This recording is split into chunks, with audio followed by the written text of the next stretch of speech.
형제자매님들 안녕하세요. 승인 형제입니다.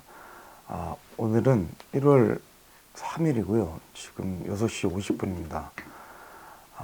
오늘은 3장입니다. 잠언 3장입니다. 그 3장을 읽어보니까 이게 이제 또 젊은 청년들이 읽으면 굉장히 좋은 그런 말씀들이 많이 3장 안에 많이 담겨 있습니다. 우선 1절부터 4절까지 읽겠습니다. 내 아들아, 내 법을 잊지 말고 내 마음이 내 명령들을 지키게 하라. 그것들이 내게 많은 날과 오래 사는 것과 화평을 더하리라. 긍휼과 진리가 내게서 떠나지 말게 하고 그것들을 내 목에 매며 내 마음판에 기록하라. 그러면 내가 하나님과 사람의 눈앞에서 호의와 선한 명철을 발견하리라. 3장도 보니까요, 그 2장처럼 내 아들아 라고 시작하는 그런 패턴입니다. My son 이라고 나오죠. 2장에서도 살펴본 내용이지만 하나님께서 자신의 이제 자녀들에게, 성도들에게 직접적으로 아버지와 또 자녀로서의 관계를 말씀하고 계시는 부분인 겁니다. 그러니까 직접적으로 단어가 쓰이기도 했지만 또 이것을 좀 적극적으로 사용하고 계시는 거거든요. 내 아들아. 또 1절 후반부 보니까요. 하나님의 법을 잊지 말고 우리의 마음이 하나님의 명령들을 지키게 하라는 말씀이 나옵니다.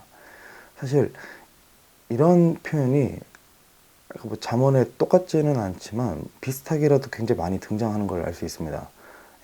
자주 나오는 거죠. 이런 표현이요. 그래서 좀 진부하게 느껴지기도 합니다만 3절과 4절을 보면 아니요 2절을 보면 죄송합니다. 2절을 보면 그렇게 했을 때에 이제 어떠한 하나님께서 복을 주시는지에 대해 지금 말씀하고 계시는 부분이 있습니다. 2절에요. 그것들이 내게 많은 날과 오래 사는 것과 화평을 더하리라. 이것은 이제 단순히 장수뿐만은 아니죠. 이제 이 복은 이 땅에서 육신을 입고 살아갈 때에 우리 삶 속 안에서 하나님께서 화평을 더해 주신다는 겁니다. 그렇죠? 평화로운 삶에 관한 겁니다. 이게 아마 영어로도 그렇죠. Long life and peace. peace가 쓰였습니다. 그러니까 우리 삶 속에 그런 것 같아요. 저도 보면 물론 뭐 저뿐만은 아니지만요. 해결할 수 없는 이런 어떠한 일들이 참 많은 것 같습니다. 뭐 문제도 그렇지만 사실 그런 일들을 하나님께서 또 허락하실 때가 있거든요, 분명히. 근데 이제 그런 것들 허락하시는 이유는 또 그 안에서 우리가 얼마나 나약하고 참 부족한 존재인가를 깨닫고 이 잠언 말씀의 이제 중요한 가르침처럼 하나님을 두려워하게끔 하기 위해 그런 일들을 허락하실 때가 분명히 있습니다. 하나님을 찾게끔 하기 위해서요. 그럴 때 한번 저는 이 구절을 생각해보고 좀 돌이켜보면 어떨까 하는 생각이 듭니다. 3절과 4절 이어서 보니까요. 긍휼과 진리가 내게서 떠나지 말게 하고 그것들을 내 목에 매며 내 마음판에 기록하라. 그러면 내가 하나님과 사람의 눈앞에서 호의와 선한 명철을 발견하리라. 여기서도 보시면요. 3절에 이제 긍휼과 진리가 떠나지 않도록 유의하라고 하십니다. 그리고 그 이유가 지금 4절에 나와 있습니다. 그리하면 하나님뿐만 아니라 사람의 눈앞에서도 은총과 선한 호의를 호의가 맞나요? 호의와 선한 명철을 발견하리라. 이게 예전 그 신종 5판에는 이게 은총이라고 돼 있었네요. 은총인데 이제 이게 지금 바뀌었습니다. 호의와 선한 명철. 호의와 선한 명철. 확실히 이게 호의가 좀 더 와닿긴 합니다, 저는. 은총이라는 단어가 어색해서. 그래서 이런 말씀들만 좀 보더라도 하나님께서 뭐 이렇게 저렇게 명령하시는 건 우리를 위한 부분도 있으신 겁니다. 그러니까 물론 모든 사람은 하나님을 기쁘시게 하려고 창조되었지만, 그런 하나님께서는 자신의 자녀들에게 또 아낌없는 이 또 복을, 또 보상을 주고 싶어 하시는 분이시기 때문에, 예, 하나님을 위해서지만 또 이게 동시에 또 저희를 위한 그런 부분이 또 있는 거죠. 그죠? 어제 이제 살펴본 2장 말씀에 따라서 하나님께서는 또 공의롭고 공평하신 분이시기 때문에 또 저희를 사랑한다고 해서 그냥 마냥 다 복을, 그냥 보상을 그냥 아무런 그런 거 없이 그냥 주실 수는 없다는 거죠. 그죠? 어제 저희가 살펴봤죠. 공의와 공평의 하나님. 또 마음판에 보면 또 색이라는 것도, 기록하라는 것도 참 인상 깊습니다. 이런 말 저희가 많이 하잖아요. 무언가를 행동에 이제 옮기기 위해 마음을 굳게 먹는다, 이런 말 많이 하잖아요. 마음 먹어라, 마음을 먹는다, 이런 말을 많이 하는데, 그러니까 하나님의 말씀을 이 마음판에 기록하는 것은 우리 삶 속에서 지혜롭게 살기 위해 또 무조건적으로 해야 된다는 겁니다. 예. 그러니까 마음을 먹어야 된다는 거예요. 우리가 하나님께서 기뻐하시는 삶을 살겠다고요. 예. 그래서 저도 이 부분이 되게 큰 차이를 가져오는 것 같아요. 그러니까 이렇게 마음 먹은 사람하고 이렇게 마음을 먹지 않고 그냥 이 세월에 그냥 흘러가는 사람하고 참 하나님 앞에 다르게 비춰질 수 있다는 거죠. 4절도 보면 참 와닿습니다. 이 호의를 입는다 그러잖아요. 호의와 선한 명철을 발견하니라. 이 호의에 참 와닿는데, 이게 호의를 입는 게요, 참 중요합니다. 이제 이것은 그리스도인들에게 주어진 지상 최대 명령을 또 하나님 안에서 하나님 뜻대로 수행하기 위해서라도, 그 복음 선포죠. 복음 선포 명령을 수행하기 위해서라도 사람들에게 좋은 마음을 얻는 거, 이 호의를 입는 것은 굉장히 중요한 겁니다. 이게 사실 또 사람이 뭘 노력한다고 해서 되는 부분도 아닌 것 같아요. 어떤 부분에서는요. 하나님의 도우심이 또 있어야 되고, 그러니까 하나님의 말씀과 하나님의 지혜를 우리가 놓치지 않기 위해 정말 온 힘을 다해 끌어안고 마음판에 기록하면 사람들에게 호의를 얻을 수 있다는 겁니다. 예. 또 정말 중요한 것은 여기 보면 순서가 있죠. 하나님과 그 다음에 이제 사람이 나옵니다. 그러니까 이제 사람보다 하나님 앞에 호의를 입는 것이 좀 더 우선순위에 있다고 보여지는 거죠. 예. 하나님 눈앞에 호의를 입는 것이 무엇보다 제일 중요합니다. 사람들보다도요. 5절부터, 제가 4절까지 읽었죠. 5절부터 10절, 5절부터 일단 10절까지 보겠습니다. 내 마음을 다하여 주를 신뢰하고 너 자신의 명철을 의지하지 말라. 내 모든 길에서 그분을 인정하라. 그러면 그분께서 내 행로들을 지도하시리라. 너 자신이 보기에 지혜로운 자가 되지 말지어다. 주를 두려워하며 악에서 떠날지어다. 그것이 내 배꼽의 건강이 되고 내 뼈의 골수가 되리라. 내 재물과 내 모든 소출의 첫 열매로 주를 공경하라. 그러면 내 창고가 가득 차고 내 포도즙 틀이 새 포도즙으로 터져 넘치리라. 네. 지금 저희가 5절부터 10절까지 읽어보니까요. 지금 여러 명령들이 좀 주어졌습니다. 예, 그죠? 주를 두려워하는 자, 또 지혜로운 그리스도인이 이 마땅히 취해야 하는 자세에 대해서 좀 하나님께서 명령하고 계시는 겁니다. 기록하신 겁니다. 5절을 보니까요. 내 마음을 다하여 주를 신뢰하고로 시작을 합니다.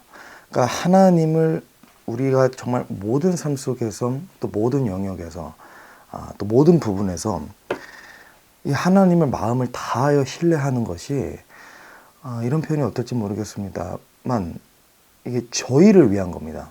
사람들을 위해서라도, 그러니까 저와 여러분을 위해서라도 하나님을 온 마음을 다해 신뢰하는 것은 꼭 필요하다는 거죠. 여기 이제 5절에 신뢰하고라는 이 단어가 이제 이런 뜻이 좀 담겨져 있습니다. 완전히 나를 맡기다라는 이제 원어적 의미를 가지고 있습니다. 안전하다, 확신하다라는 뜻도 좀 포함되어 있고요. 또 여기 보면 후반부에 우리 자신을 의지하지 말라고 5절에 나와 있죠. 영어로 이게 lean not onto라고 되어 있습니다. 그러니까 내 자신에게 기대지 말라는 거잖아요. 이게 제가 예전에 쓰던 그 저렴한 의자가 있었는데 이게 고장이 나서 최근에 의자를 바꿨거든요. 이게 그 원래 있던 의자가 이제 큰 문제는 없었거든요. 보기에도 굉장히 멀쩡하고 또 외관상 굉장히 깔끔했고요. 또 기능적으로도 사실 그렇게 큰 문제는 없었습니다. 근데 이제 다만 이제 중간에 이제 몇 번 이게 뭐죠? 이 의자 각도라 그래야 되나요? 그러니까 이 각도를 이제 조절할 때 이 장치가 몇 번 먹통이 된 적은 있었습니다. 근데 또 몇 번 두들기고 나면 또 괜찮아지고 이제 그랬었거든요. 그러다가 이제 한 번은 의자에 앉아 있다가 이 자연스럽게 이제 뒤로 이렇게 기댔는데 이게 뒤로 그냥 넘어진 겁니다. 이 장치가 고정이 안 돼서요. 그러니까 이 고정하는 장치가 풀려버린 거죠.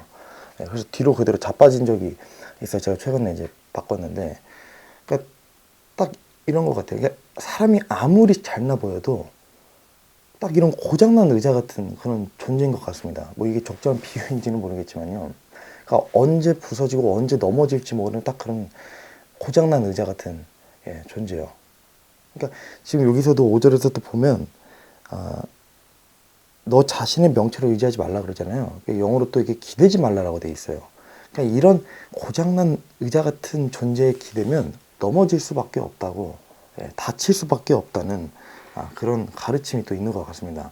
또 반면에 이 하나님이라는 이 뭐랄까 의자는 마치 그 이제 회장님 의자 같은 거죠. 회장님 의자. 엄청 비싼 의자 있잖아요. 딱 그런 의자. 착석감도 너무 좋지만 무엇보다 튼튼한 의자. 절대 넘어지지 않고 부서지지 않고 고장나지 않는 우리를 영원토록 지켜주실 수 있는 그런 분이신 겁니다. 그럼 우리가 누구한테 기대야 할지도 답이 나온다고 좀 저는 생각이 됩니다. 6절, 7절에 또 같은 맥락인 겁니다. 어떠한 일부분이 아니라 우리의 모든 삶 속에서 모든 선택들에서 또 모든 위치에서 오직 하나님만 인정하고 또 하나님만 신뢰하고 하나님이라는 완벽한 의자에 우리가 기댈 수 있어야 한다는 겁니다. 그런 믿음이 또 있어야 한다는 겁니다. 7절에도 자기 자신을 지혜롭게 여기지 말라고 되어 있잖아요. 그러니까 이것은 또 하나님께서 가증하게 여기시고 또 제일 싫어하시고 멸시하시는 교만하는 자와 또 같은 또 같은 뭐랄까요, 이 의미를 좀 지니고 있습니다. 교만이요, 교만. 교만하는 죄를 짓기 때문에 그렇습니다. 자신을 지혜롭게 여기는 것은요, 굉장히 어리석은 행동인 겁니다. 하나님만 인정하는 것이 또 하나님을 두려워하는 것이 지혜로운 그리스도인이 되는 비결이 또 아닐까 싶습니다. 또 8절부터 아까 10절도 읽었죠. 이것도 한번 다시 읽어보겠습니다. 그것이 내 배꼽의 건강이 되고 내 뼈의 골수가 되리라. 내 재물과 내 모든 소출의 첫 열매로 주를 공경하라. 이것은 우리가 하나님을 인정해야 하는 이유가 좀 기록되어 있는 것 같습니다. 잠언 3장의 패턴을 보면 먼저 명령이 주어지고 또 그 명령에 순종했을 때 보상이 나오고 또 명령이 주어지고 또 그것에 대한 보상이 나오고 있습니다. 이것도 마찬가지로 6절, 7절에 대한 보상이 지금 8절에 나와 있는 거예요. 6절, 7절에 대한 보상이 지금 8절에 그게 나와 있는 겁니다. 그러니까 6절, 7절을 행했을 때 이렇게 8절, 9절에서 보상이 나오고 있는 거죠. 그죠? 8절에 내 배꼽의 건강이 되며 내 뼈의 골수가 되리라. 8절에서 배꼽의 건강이 되고 이제 뼈의 골수가 된다고 나와 있잖아요. 여기 이제 당연히 육신의 건강에 이제 빗대신 겁니다. 그러니까 비유적인 표현이라는 거죠. 은유적인 표현이라고 해야 될까요? 그래서 비유적으로 설명한 것으로서 이거는 이제 영적 유익을 말씀하고 계신 겁니다. 영적 유익과 관련된 부분인 거죠. 배꼽이 우리 몸에 또 이제 중앙에 있잖아요. 또 배꼽은 이 사람이 태어나기 전에 엄마 뱃속에 있었을 때 영양분을 또 주고받는 기관입니다. 그러니까 배꼽이 건강해야 좋은 영양분도 잘 주고받을 수 있는 거죠. 그죠? 또 뼈의 골수가 된다고도 나와 있습니다. 제가 어제 이 구글에 검색을 좀 해보니까 이 뼈의 건강 상태가 이 골수와 연관이 있다 그러더라고요. 골수와. 예, 그러니까 물론 뭐 골수만은 아니지만 이 골수와 뼈 안에 있는 거잖아요. 예, 그러다 보니까 이 골수는 뼈와 이 굉장히 밀접한 연관을 또 가지고 있다고 합니다. 뼈의 건강과요. 또 골수는 우리 몸에서 적혈구나 뭐 혈소판, 백혈구를 또 생성하는 아주 중요한 조직이라고 합니다. 그러니까 하나님께서 이런 비유를 드시는 이유가 그러니까 조금 더 직접적으로 우리에게 와닿기를 바라시는 마음에서인 것 같아요. 그러니까 건강도 보면 굉장히 사람들이 예민하잖아요. 예, 그러니까 이런 게 좀 더 와닿는 겁니다. 이런 표현들이요. 예, 이런 표현들이 좀 와닿는 겁니다. 또 9절 10절이에요. 내 재물과 내 모든 소출의 첫 열매로 주를 공경하라. 그러면 내 창고가 가득 차고 내 포도즙들이 새 포도즙으로 터져 넘치리라. 예, 이것도 이제 복과 보상과 관련되어 있는 말씀입니다. 9절은 솔로몬 왕이 이 재물로 하나님을 공경하라고 지금 기록했습니다. 그죠? 저는 이거 읽으면서 디모데전서 말씀이 좀 생각났는데요. 제가 가져왔습니다. 한번 읽어볼게요. 6장 10절에요. 돈을 사랑함이 모든 악의 뿌리이니 어떤 자들이 돈을 탐내다가 믿음에서 떠나 잘못하고 많은 고통으로 자기를 찔러 꿰뚫었도다. 이 재물은 이 사람을 교만하게 만들고 악하게 만든다는 거예요. 이 돈이라는 게요. 좀 그런 걸 배울 수 있잖아요. 또 본인도 모르는 사이에 그렇게 되는 겁니다. 자연스럽게요. 그러니까 악한 사람들의 특징이 이 잠언을 나중에 또 살펴보겠지만 하나님보다 재물에 의지하는 그런 습성을 가지고 있습니다. 예, 그래서 이 구절에 9절 말씀으로 이 악한 자와 지혜로운 자를 좀 구분하는 것 같습니다. 예, 제 생각에 저는 그렇게 보여지거든요. 지금 그러니까 악한 자는 재물로 또 우상을 섬기고 지혜로운 자는 재물로 하나님을 공경하는 하나님을 섬기는 그런 자세를 취해야 한다는 좀 구분되는 말씀인 것 같습니다. 또 솔로몬은 막대한 부를 누린 왕이었잖아요. 그러다 보니까 더 잘 알지 않았을까 싶습니다. 그러니까 이 사람이라는 존재는 이 재물의 마음을 뺏기기 쉽다는 존재라는 것을 잘 알고 또 오히려 그렇기 때문에 그 재물로 하나님을 섬길 것을 말하고 있는 것이 아닐까 뭐 이런 생각이 듭니다. 또한 모든 소출의 첫 열매로 하나님을 공경하라고 되어 있습니다. 마찬가지입니다. 이게 또 농경 시대였잖아요. 그러니까 힘들게 쟁기질하고 이 밭 깔고 이 수확하는 이런 수고에 해서 얻은 수확의 첫 열매를 하나님께 공경하는 마음으로 바치라는 그런 의미로 보여지고 또 뿐만 아니라 입으로만 이 공경을 외칠 게 아니라 입으로만 그렇게 하나님을 섬기겠다고 하는 것이 아니라 물질적인 부분에서도 희생이 따라야 한다는 그런 믿음에 대해서 얘기하고 있는 것 같습니다. 좀 빠르게 넘어가 보겠습니다. 시간이 좀 많이 지나가지고요. 11절부터 18절인데요. 읽겠습니다. 내 아들아, 주의 징계를 멸시하지 말고 그분께서 바로 잡아 주시는 것에 실증을 내지 말라. 주께서는 자신이 사랑하는 자를 바로 잡아 주시되 마치 아버지가 자기가 기뻐하는 아들을 바로 잡아 주는 것 같이 하시느니라. 지혜를 찾는 사람과 명철을 얻는 사람은 행복하니 이는 지혜를 거래하는 것이 은을 거래하는 것보다 나으며 그것의 이익이 정금보다 낫기 때문이니라. 지혜는 루비보다 귀하므로 네가 바랄 수 있는 모든 것이 그것과 비교될 수 없느니라. 지혜의 오른손에는 많은 날이 있고 지혜의 왼손에는 재물과 명예가 있나니 지혜의 길들은 기쁨의 길들이요 지혜의 모든 행로는 화평이니라. 지혜는 그것을 붙잡는 자들에게 생명나무니 그것을 간직하는 자는 다 행복하니라. 11절 12절은 하나님의 징계를 실증내지 말라고 명령이 좀 나와 있습니다. 그러니까 아이들도 보면 이 잔소리 듣고 혼나는 것을 제일 싫어하죠. 다만 그것이 부모가 해야 되는 이유는 그것을 멈출 수 없는 이유는 이것이 아이를 바로잡는 방법이기도 하고 또 아이의 인성이나 어떤 그런 교육적인 부분에서 또 반드시 필요하기 때문에 그렇습니다. 혼을 안 내고서 애들이 잘 혼자서 잘 클 수 없잖아요. 그런 아이가 없는 것처럼 이것처럼 하나님의 징계는 우리가 하나님의 마음을 좀 다시 한번 확인할 수 있다고 해야 되나요? 그럼 또 기회인 것 같기도 합니다. 그죠? 얼마나 우리를 사랑하시는지 좀 한번 생각이 되는 그런 부분이기도 합니다. 이 징계를 통해서요. 옛날 그 유명한 이제 회사 대표 대기업들의 총수들 보면 뭐 제가 어디서 언뜻 들었는데 자신이 이 회사를 잘 경영하고 있는가에 대해서 또 앞으로 어떻게 경영해야 되는지에 대해서 이런 뭐랄까 조언받고 일종의 이 훈계받기 위해서 이런 막 유명한 그런 점쟁이들을 막 찾아다녔다는 얘기를 제가 얼핏 들은 적이 있거든요. 제가 잘은 모르지만. 예. 근데 하물며 이건 전능자의 징계잖아요. 전능자의 징계. 하나님께서 기뻐하는 자녀들을 또 징계하시는 겁니다. 네. 13절, 14절, 15절은 2장에서도 살펴본 내용입니다. 사람들이 아주 좋아하는 그런 재물에 빗대어서 지혜의 가치가 얼마나 더 뛰어난지에 대해서 설명하고 있습니다. 16절에는요. 2장에서 그랬던 것처럼 이 지혜가 또 한번 의인화되어 있습니다. 이 지금 손이 나오거든요. 손이. 오른손에 많은 날이 있고 왼손에는 재물과 명예가 있나니 예. 사람이 좋아하는 두 가지가 지금 전부 나와 있는 것 같습니다.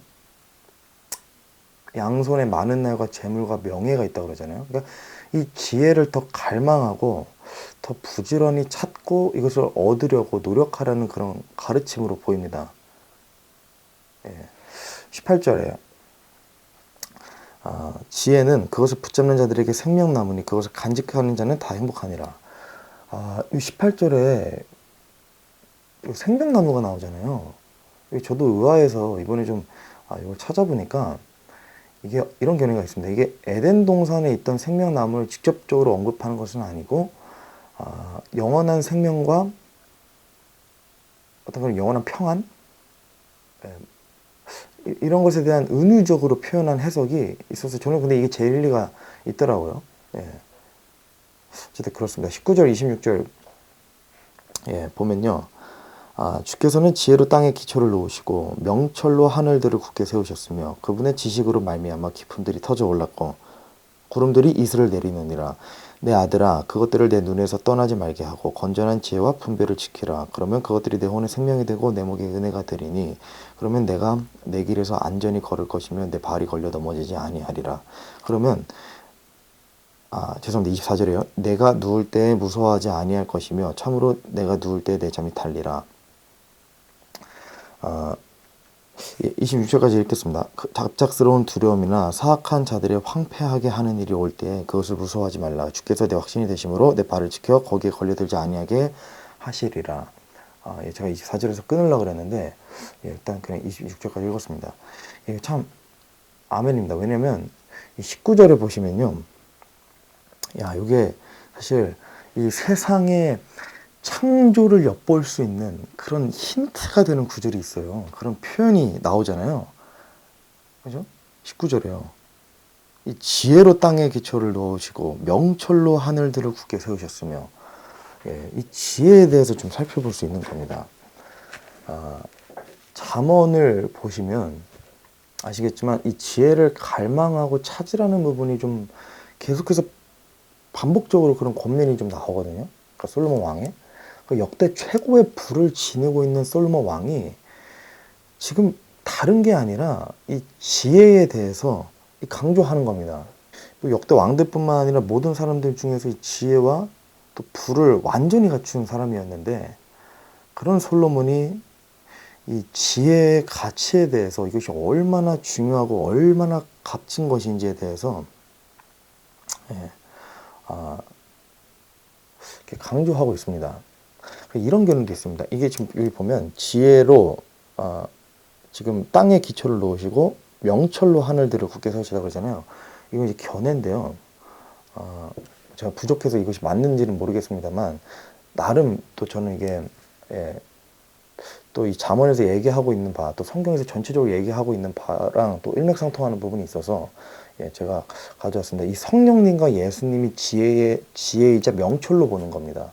그래서 하나님의 지혜를 붙드는 자는 아까 저희가 읽었잖아요. 생명나무를 붙잡는 자라고 그랬잖아요. 그러니까 이런 의미에서 보면 예수님을 믿는 자, 예수님을 붙드는 자가 이 생명나무, 그러니까 영원한 생명을 얻기 때문에 충분히 또 그죠? 수용할 수 있는 부분이기도 하죠. 네, 그러니까 이게 성경을 보면 저도 좀 약간 예전에 제 자신이 좀 잘못했던 것 중에 하나가 딱 하나만으로 정의하는 거예요. 이 어떤 것을 그냥 딱 하나만 무조건적으로 특정해 버리는 겁니다. 예, 그렇게 하면 이 성경을 해석하는 데 제한이 걸려 버리는 거거든요. 예, 그래서 저는 그렇게 개인적으로 좀 그렇게 생각이 됩니다.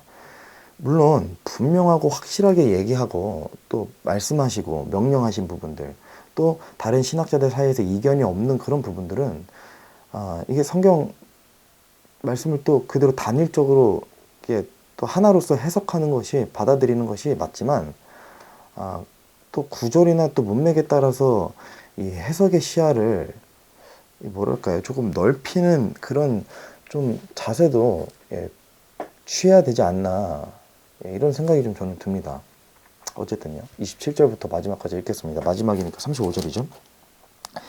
내 손안에 선을 베풀 힘이 있거든 마땅히 그것을 받을 자들에게 선 베풀기를 금하지 말고 그것이 내 곁에 있거든 내 이웃에게 이르기를 갔다가 다시 오라 내가 내일 주리라 하지 말며 내 이웃이 내 곁에서 안전히 거하는 것을 보거든 그를 대적하여 악을 꾀하지 말라. 사람이 내게 해악을 행하지 아니하거든 까닭 없이 그와 다투지 말라. 너는 압제자를 부러워하지 말고 그의 길들 중 어떤 길도 택하지 말라. 32절입니다. 비뚤어진 자는 주께 가증한 자이나 그분의 은밀한 일은 의로운 자들과 함께하느니라. 33절이에요. 사악한 자의 집에는 주의 저주가 있으나 의인들의 거처는 그분께서 복을 주시느니라. 참으로 그분께서는 비웃는 자들을 비웃으시나 겸손한 자들에게는 은혜를 베푸시니라. 지혜로운 자들은 영광을 상속받을 것이나 어리석은 자들이 높여지는 것은 수치가 되리라. 예. 몇 개만 보고 끝내야 될 것 같습니다. 시간이 생각보다 많이 지금 지나서요. 예. 27절 먼저 보시면 선을 베풀 힘이 있거든 마땅히 그것을 받을 자들에게 선을 베풀라고 나와 있는데요. 사실 표현이 이렇지만 이것은 마땅히라는 또 표현이 등장하면서 사실상 무조건적으로 선을 베풀 대상이 존재하고 또 그래야 한다는 것을 뜻하고 있는 것 같습니다. 28절도요. 28절도요. 이웃에게 이르기를 갔다가 다시 오라 내가 내일 주리라 하지 말고 라고 나와 있습니다. 제가 이거 27절, 28절 보면서 좀 뭐가 느껴졌냐면요. 복음을 전하는 것에 있어서 더 많이 적극적인 자세를 취해야 한다? 취해야겠다? 라는 그런 좀 도전을 받았다고, 그런 좀 뭐랄까, 예, 그런 생각이 좀 많이 들었습니다. 그러니까 지금 당장에 제 주변만 돌아봐도 이 복음을 전할 대상이 100명도 넘습니다. 사실 불신자들에게는 그렇잖아요. 이게 내일 복음이 필요한 게 아니라 또 내일 모레 복음이 필요한 것도 아니고 오늘 당장 지금 복음이 전해져야 됩니다. 불신자들에게는요. 믿지 않는 자들에게요.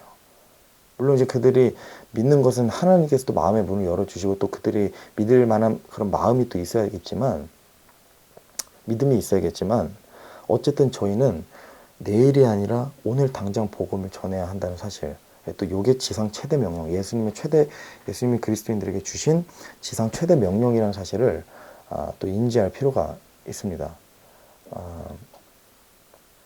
왜냐면 제가 이거를 자꾸 내일 또는 이제 내일 모레로 또는 그 다음 주로 이렇게 계속 복음을 전할 대상에게 이 부담을 갖는 것을 자꾸 미루는 것이 아닌가라는, 요즘 좀 그런 생각이 자꾸 들고 있어서요. 좀 이 복음 선포에 좀 열심을 내야겠다라는 생각이 요즘 굉장히 많이 들고 있습니다. 마지막으로 제가 32절 읽을 텐데요. 비뚤어진 자는 주께 가증한 자이나 그분의 은밀한 일은 의로운 자들과 함께하느니라. 여기서 좀 주목되는 부분은요, 이 은밀한 일입니다. 은밀한 일, 이 함께하느니라. 이 때때로 하나님께서는 우리 삶 속에 이런 은밀한 일을 행하고 계실 때가 있습니다. 저도 이걸 좀 새삼 다시 느끼게 되는데요.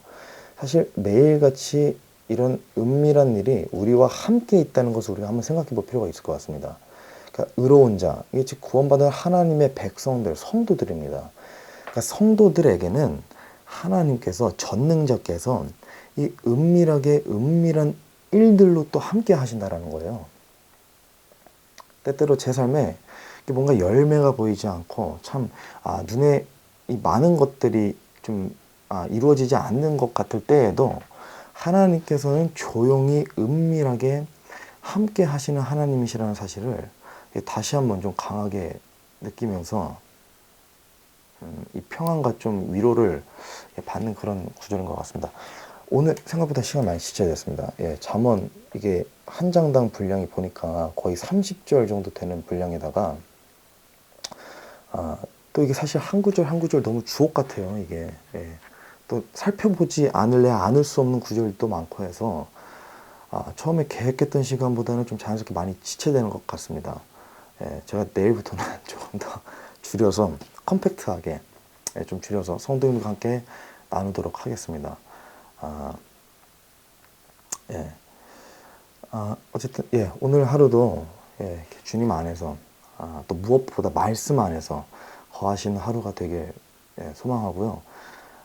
우리에게 크게 응답하지 않으시고 또 보이지 않으셔도 은밀한 일들로 우리와 오늘 하루도 어김없이 동행해 주실 하나님께 감사하는 하루가 또 되시길 바라겠고요. 오늘은 이것으로 마치겠습니다. 마치고 내일 아침에 4일이죠. 4장 말씀 살펴보면서 다시 뵙겠습니다. 감사합니다.